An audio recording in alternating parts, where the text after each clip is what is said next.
ইংৰাজীত এই এনচাৰটো ইংৰাজীত এবাৰ কৈ all India joint secretary Hemanta Sharma. সাংবাদিক হয়, সাংবাদিক মই ভাৰতীয় সাংবাদিক সংঘৰ জইণ্ট ছেক্ৰেটাৰী। এনেকুৱা নকৰিব, আপোনাৰ DIPR কাৰ্ডটো একো নাই আছে। মই কোনো তেনেকুৱা ভাৰতীয় সাংবাদিক সংঘ এক্ৰেডিটেড আছে বুলি মই নাজানো। এইবোৰ নকৰিব, মিছামিছি বেয়া পৰিৱেশ কিয় কৰে। নমস্কাৰ তেনেকুৱা নকৰিব। মই ক'লোঁ, মই হাক দিলোঁ, কথাটো কাইণ্ডলি শুনক। মোৰে ঘৰত মই ৰিকুৱেষ্ট কৰিছোঁ, শুনক চাহ তাহ খাই লওক, এখেতক চাহ তাহ খুৱাই দিওঁ।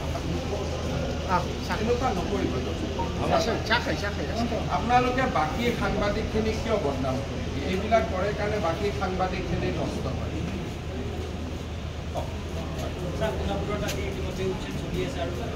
সোণাপুৰত আমাৰ উচ্ছেদ অভিযান চলি আছে। সোণাপুৰ এটা ট্ৰাইবেল বেল্ট এণ্ড ব্লক।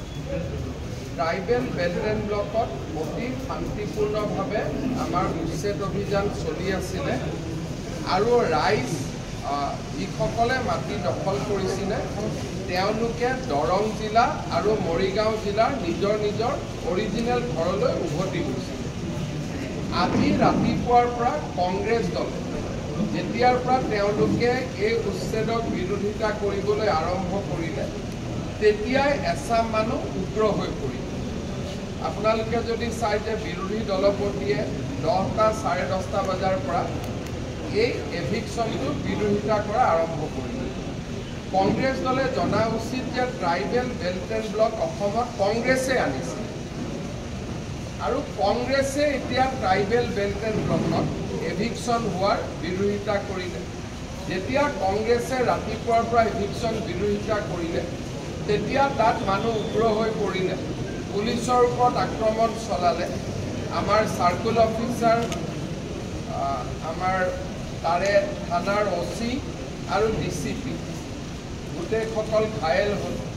পুলিচেও প্ৰত্যুত্তৰত গুলী চলাবলগীয়া হ'ল। 2জন লোক নিহত হৈছে আৰু 7জন লোক আহত হৈছে আৰু 22গৰাকী আৰক্ষী এই গোটেই ঘটনাত আহত হৈছে। উচ্ছেদ অভিযান চলি আছে। চৰকাৰী মাটিখিনিত আমি উচ্ছেদ সম্পূৰ্ণ কৰিছোঁ। যিসকলে মেডি পট্টাত আহি বহিছিলে তেওঁলোকক এতিয়া আঁতৰি যোৱাৰ নটিচ দিয়া হ'ল। গুৱাহাটীৰ একেবাৰে লগত আজি যি ধৰণে সংগঠিত আক্ৰমণ হ'ল সি আহিবলগীয়া দিনবিলাকৰ পৰিৱেশৰ বিষয়ে আমাক আকৌ এবাৰ ভবাই তুলিছে যে আহিবলগীয়া দিনবোৰ কিমান ভয়ংকৰ হ'ব পাৰে। আৰু এইটো গুৱাহাটীৰ গাতে লাগি থাকে, মহানগৰৰ গাতে লাগি থকা অৱস্থাত আৰু যোৱাকালিলৈকে সম্পূৰ্ণ শান্তিপূৰ্ণ আছিল। তেওঁলোকে নিজৰ নিজৰ ঘৰত ঘূৰি গৈছিল আৰু আমি ট্ৰেকো কৰি আছিলোঁ। কিন্তু আজি ৰাতিপুৱা কংগ্ৰেছে উৎসাহ জনোৱাৰ লগে লগে পৰিৱেশ এটা অৱনতি ঘটে।